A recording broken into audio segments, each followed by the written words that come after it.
अब हम एंड्रूज के प्रयोग के बारे में जानेंगे।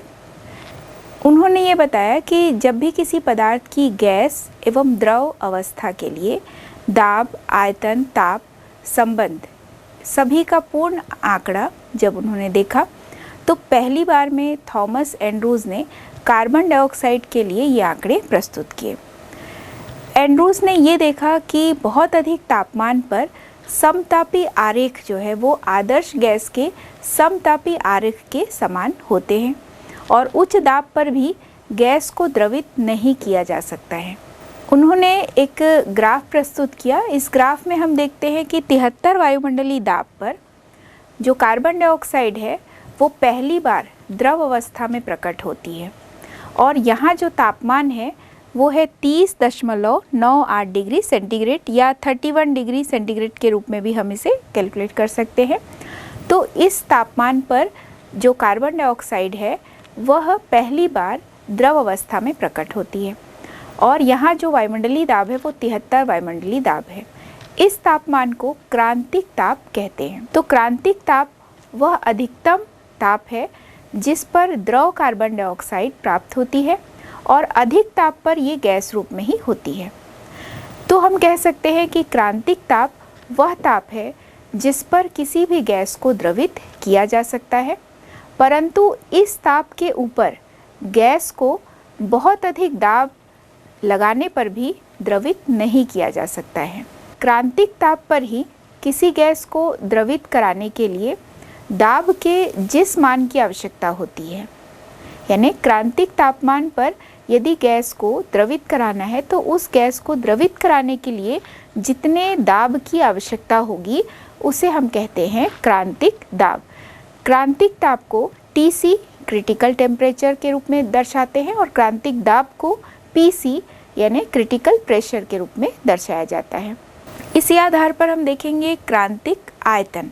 तो क्रांतिक ताप और क्रांतिक दाब पर किसी भी गैस के एक अणु के आयतन को हम कहते हैं क्रांतिक आयतन। तो इसे भी VC से या क्रिटिकल वॉल्यूम से दर्शाया जाता है। और क्रांतिक ताप, क्रांतिक दाब और क्रांतिक आयतन को ही क्रांतिक स्थिरांक भी कहा जाता है। दाब बढ़ाने पर हम देखते हैं कि कार्बन डाइऑक्साइड जो है वो संपीड़ित होती है और यहाँ पर इस ग्राफ में आप देखिए कि जो खड़ी रेखा है ये खड़ी रेखा द्रव कार्बन डाइऑक्साइड के समतापी आरेख को दर्शा रही है और 21.5 डिग्री सेंटीग्रेड पर हम देखते हैं कि इस तापमान पर बिंदु B पर जो कार्बन डाइऑक्साइड है वो गैस अवस्था में रहती है और बिंदु B पर विशिष्ट आयतन का द्रव प्राप्त होता है। इसके उपरांत हम देखते हैं कि संपीड़न पर दाब परिवर्तित नहीं हो रहा है और द्रव और गैस जो कार्बन डाइऑक्साइड है वो दोनों साथ साथ रहते हैं। दाब बढ़ाने पर गैस का संघनन अधिक होगा तो बिंदु C यहाँ पर दिखाई दे रहा है और बिंदु C पर ये पूरी गैस जो है वो संघनित हो जाती है। बिंदु A पर हम देख रहे हैं कि जो गैसीय अवस्था है वो है और बिंदु D द्रव अवस्था को दर्शाती है। तो यहाँ पर इस ग्राफ में आप देखिए जो बिंदु A है वो गैसीय अवस्था है और बिंदु D जो है वो द्रव अवस्था को प्रदर्शित करती है, जबकि इस बिंदु के नीचे जो गुंबदनुमा आकृति हमें दिखाई दे रही है वो कार्बन डाइऑक्साइड की द्रव अवस्था और गैसीय अवस्था के साम्य अवस्था को दर्शाती है। तो ये जो गुंबदनुमा आकृति दिखाई दे रही है वो यहाँ पर कार्बन डाइऑक्साइड के द्रव और गैसीय अवस्था यहाँ पर दोनों साम्य अवस्था में है, इस बात को यहाँ पर ये दर्शा रही है। और संपीड़न करने पर क्या होता है कि गैस के अणु जो है वो पास पास आते हैं, जबकि जब तापमान कम किया जाता है तो अणुओं का जो गमन होता है वो थोड़ा कम हो जाता है, क्योंकि तापमान कम कर दिया गया तो अणुओं की जो गतिज ऊर्जा है वो कम हो जाती है। तो अंतराणुक जो अन्योन्य क्रिया होती है, अंतराणुक अन्योन्य क्रिया ही कम गतिशील अणुओं को पास पास लाती है और गैसें जो है वो द्रवीकृत हो जाती है। एक गैस को द्रव में और द्रव को गैस में एक प्रावस्था में रहते हुए परिवर्तित किया जा सकता है। तो इस एंड्रूज के द्वारा किए गए प्रयोग से हम कई सारी चीज़ें देखते हैं कि जहाँ पर एक गुंबदनुमा आकृति है जहाँ कार्बन डाइऑक्साइड की द्रव अवस्था और गैस अवस्था दोनों की साम्य अवस्था स्थिति है और कई सारे बिंदु हैं, कई जगह टेम्परेचर वगैरह दिखाई देते हैं जहाँ पर गैस जो है वो द्रव अवस्था पर है, या जो गैस है वो गैसीय अवस्था पर है, या जो गैस है वो किस तापमान पर द्रवित किया जा रहा है। ये सारी चीज़ें इस ग्राफ में हम देखते हैं। जैसे जैसे यहाँ पर हम देख रहे हैं कि तापमान बढ़ता है, तो अब हम तापमान बढ़ाने वाली स्थिति में देख रहे हैं कि ए से एफ की ओर ये जा रहा है, और इस समतापी वक्र के सहारे स्थिर ताप गैस को संपीड़ित करने पर बिंदु जी मिलता है। तो यहाँ पर देखिए ए से एफ की ओर जाते हैं, और इस समतापी वक्र के सहारे जब स्थिर ताप पर गैस को संपीड़ित किया जा रहा है तो यहाँ पर बिंदु जी भी प्राप्त होता है। और जब तापमान को कम किया जाता है और ऊर्ध्वाधर नीचे की ओर आते हैं तो बिंदु डी यहाँ पर प्राप्त हो रहा है। और जैसे ही ये बिंदु डी, जैसे ही बिंदु एच को पार करते हैं, वैसे ही हमें द्रव अवस्था प्राप्त होती है। परंतु यहाँ हम देख रहे हैं कि कहीं भी दो प्रावस्थाएं एक साथ प्राप्त नहीं होती हैं, और यदि यह प्रक्रिया क्रांतिक ताप पर संपन्न होती है तो पदार्थ केवल एक ही प्रावस्था में रहता है। द्रव को संघनित करके देखा जाता है तो तरल क्रांतिक ताप से कम ताप होता है, और यहाँ पर उसका जो आयतन है वो गुंबदनुमा आकृति में हो तो द्रव और गैस में विभेद किया जा सकता है, क्योंकि इन परिस्थितियों में द्रव और गैस साम्यावस्था में होते हैं। प्रावस्थाओं के मध्य जो विभेद करने वाली परत होती है वो यहाँ दिखाई देती है, और इस विभेदी परत की अनुपस्थिति में किसी भी विधि द्वारा दो जो अवस्थाएं हैं उसको विभेद नहीं कर सकते हैं। तो एंड्रूज के प्रयोग में हमने देखा कि किस प्रकार से तापमान बढ़ाने और तापमान घटाने पर प्रावस्थाएं जो है वो बदलती हैं, और किस जगह पर दो प्रावस्थाएं एक समान साम्यावस्था की स्थिति में दिखाई देती हैं। चार्ल्स के नियम के आधार पर समझाइए कि न्यूनतम संभव ताप -273 डिग्री सेंटीग्रेड होता है। चार्ल्स के नियम के अनुसार हमने पढ़ा है Vt = V0 1 + T/273। यहाँ पर T का मान दिया है -273 डिग्री सेंटीग्रेड। तो जब T के स्थान पर हम 273 वैल्यू रखते हैं, -273 रखते हैं, तो यह मान हमें प्राप्त होता है Vt = V0 1 - 273/273। तो ये मान हमें प्राप्त होता है 0। इससे ये सिद्ध होता है कि -273 डिग्री सेंटीग्रेड या 0 केल्विन टेम्परेचर पर गैस का आयतन 0 होता है, अर्थात गैस का अस्तित्व नहीं होता है। इसका अर्थ यह है कि चार्ल्स नियम को केवल -273 डिग्री सेंटीग्रेड ताप तक ही प्रयोग किया जा सकता है, क्योंकि इससे कम तापमान पर गैस का आयतन ऋणात्मक होगा, ऐसा संभव नहीं हो सकता है।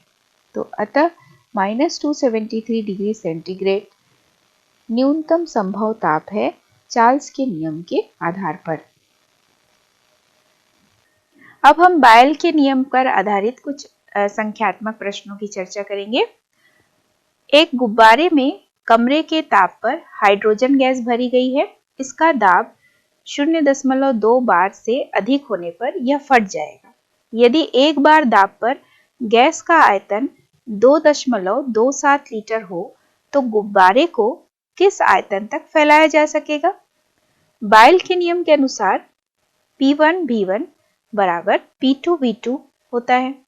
यहाँ पर P1 बराबर 1 बार, V1 बराबर 2.27 लीटर, P2 बराबर 0.2 बार और V2 ज्ञात करना है।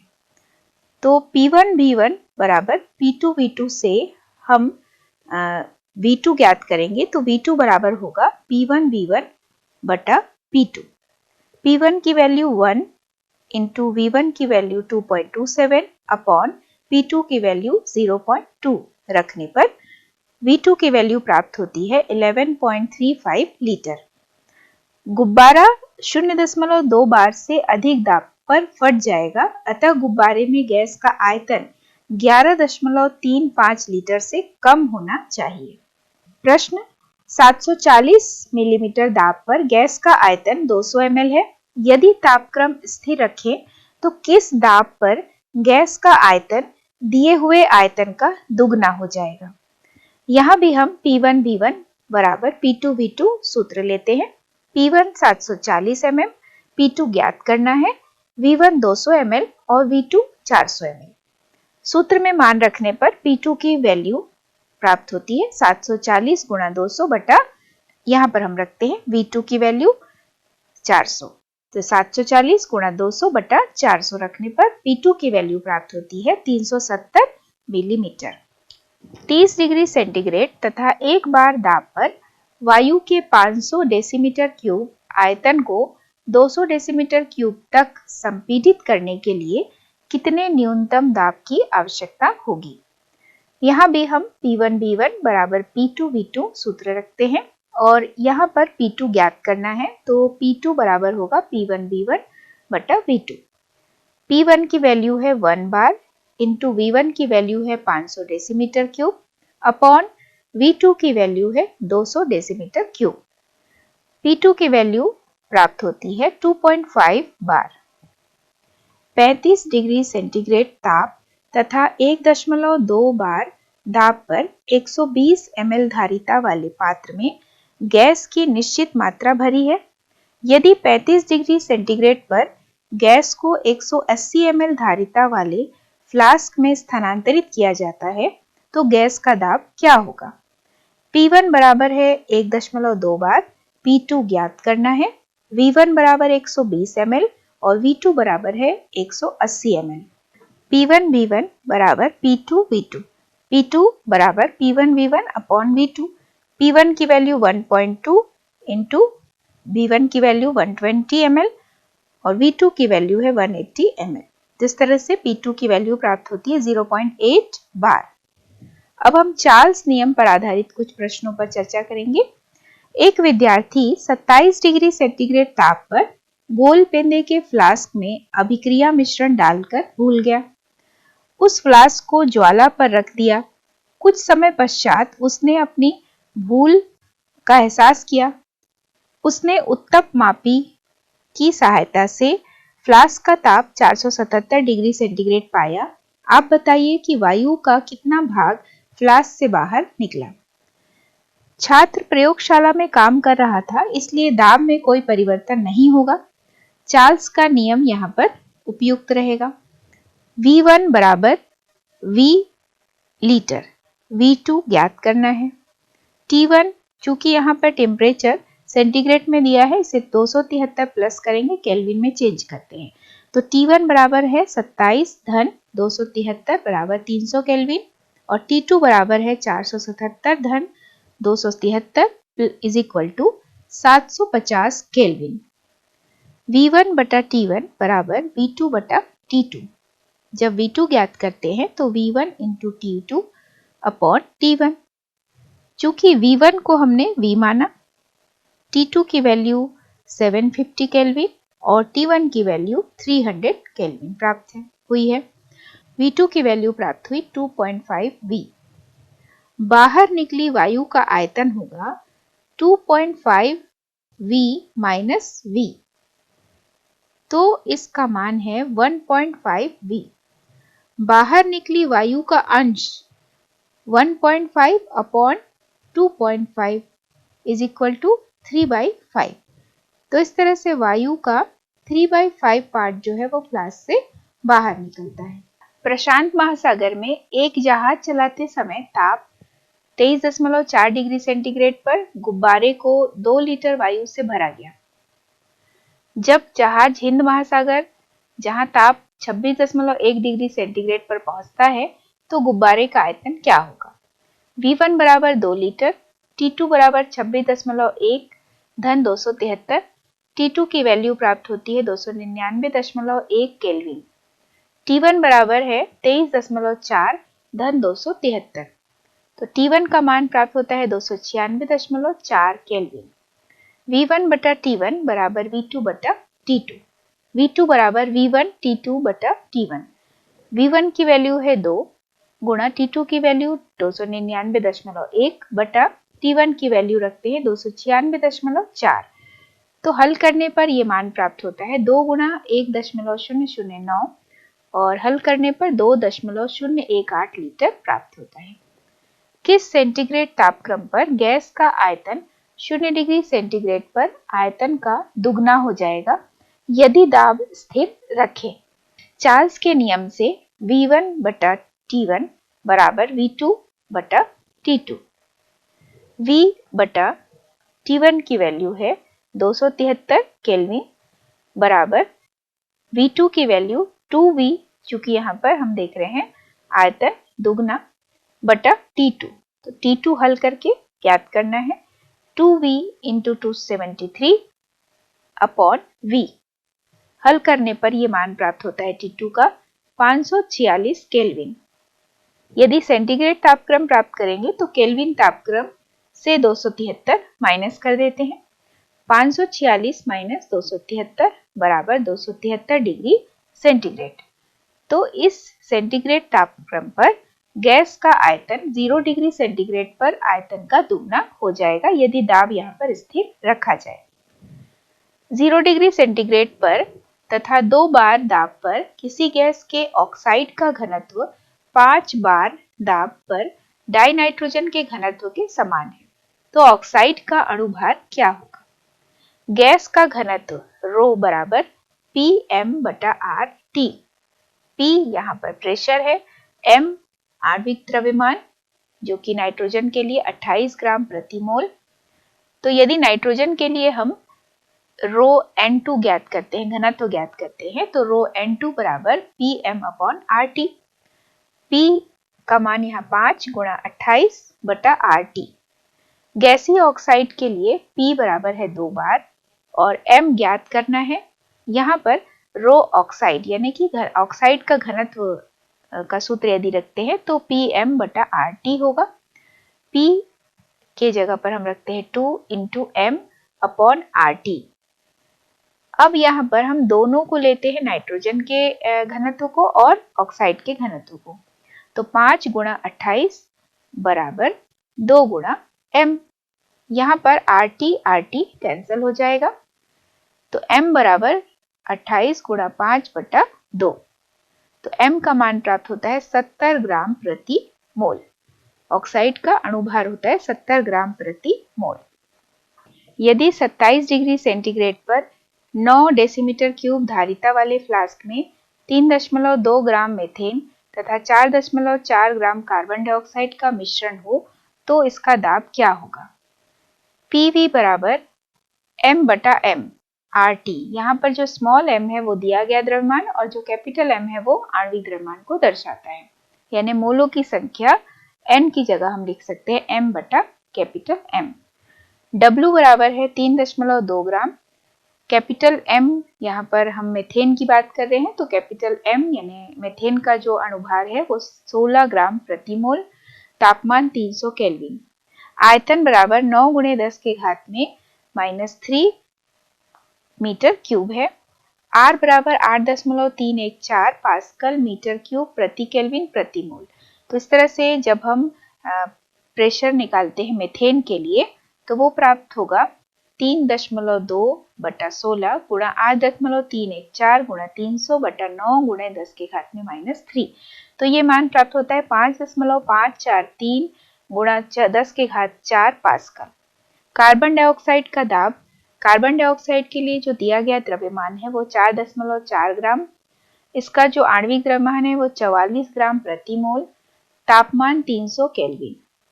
आयतन बराबर है 9 गुणे 10 के घात -3 मीटर क्यूब।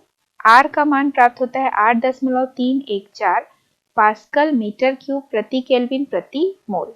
यहाँ पर जब हम मान रखते हैं कार्बन डाइऑक्साइड के दाब के लिए तो 4.4 बटा 44 गुणा 8.314 गुणा 300 बटा 9 गुणे 10 के घात -3।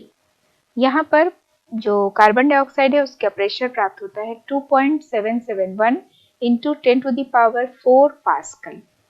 चूंकि यहाँ दो अलग अलग गैसों के लिए दाब प्राप्त होता है, कार्बन डाइऑक्साइड और मीथेन, तो मिश्रण का कुल दाब बराबर होगा मीथेन का आंशिक दाब धन कार्बन डाइऑक्साइड का आंशिक दाब।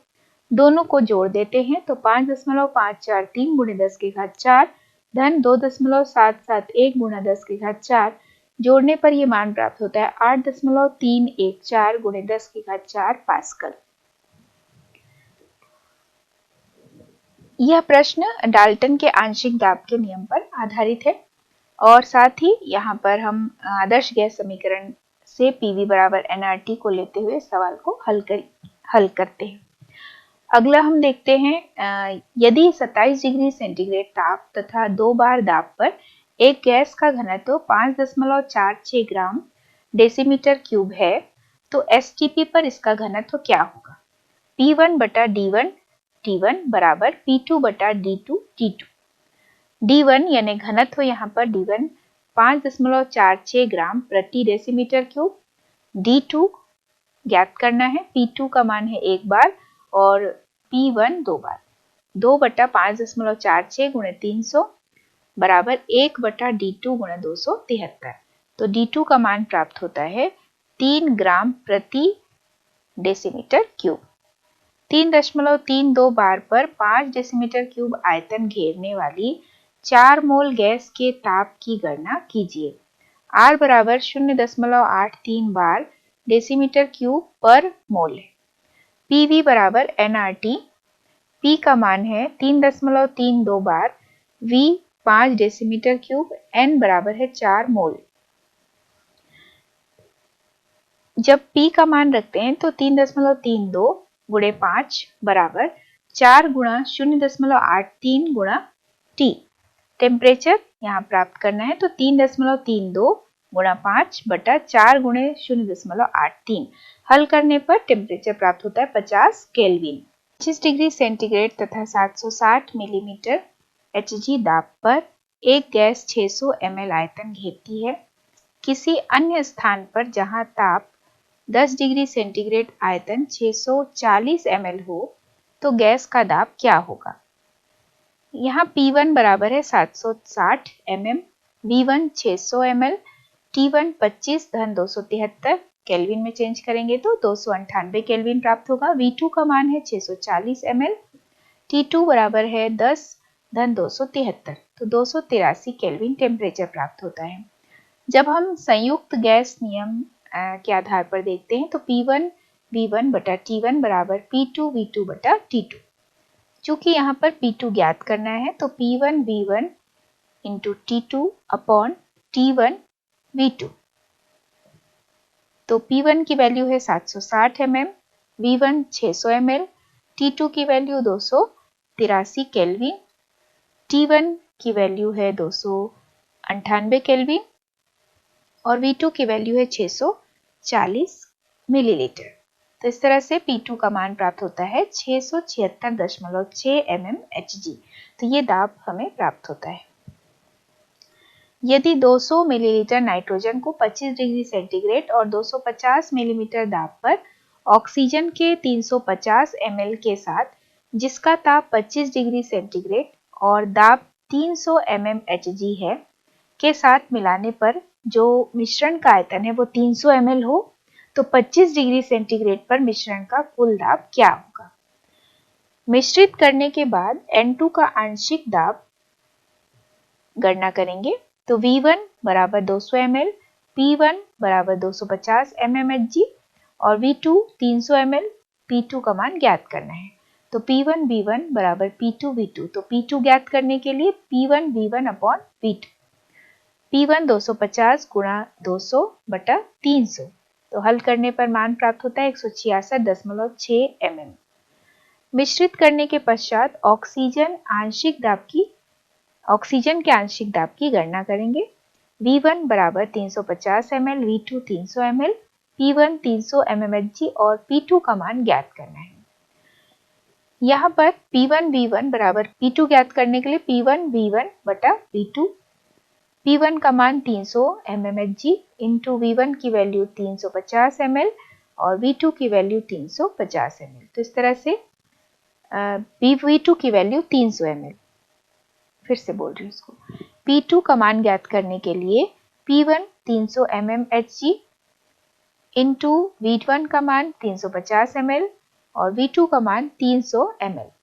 तो इस तरह से 300 300 कैंसिल होगा, जो मान प्राप्त होगा 350 mm। तो इस तरह से जो दाब प्राप्त होता है ऑक्सीजन का आंशिक दाब वह है 350 mmHg।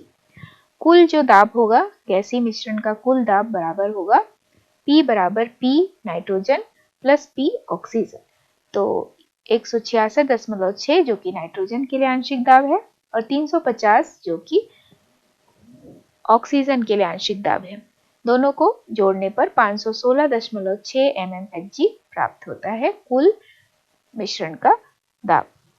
27 डिग्री सेंटीग्रेड पर 1 डेसीमीटर क्यूब के एक नली में 8 ग्राम ऑक्सीजन और 4 ग्राम हाइड्रोजन भरा गया। तो मिश्रण के कुल दाब की गणना कीजिए। यहाँ पर R का मान दिया हुआ है 0.083 बार डेसीमीटर क्यूब पर केल्विन पर मोल। मोलों की संख्या ज्ञात करने के लिए ऑक्सीजन का द्रव्यमान बटा आणविक द्रव्यमान। तो ऑक्सीजन का जो द्रव्यमान है वो 8 बटा आणविक द्रव्यमान है 32 ग्राम, तो 32 ग्राम प्रति मोल। तो जो मोलों की संख्या ऑक्सीजन की वो प्राप्त होती है 0.25 मोल। हाइड्रोजन के मोलों की संख्या हाइड्रोजन का द्रव्यमान बटा आणविक द्रव्यमान। हाइड्रोजन का द्रव्यमान प्राप्त होता है 4 बटा आणविक द्रव्यमान है 2 ग्राम पर मोल। तो यहाँ पर हाइड्रोजन के मोलों की संख्या है 2 मोल। ऑक्सीजन का आंशिक दाब बराबर N1RT बटा V। N1 0.25 गुणा R का मान 0.083 गुणा T का मान है 300 बटा आयतन है 1 डेसीमीटर क्यूब।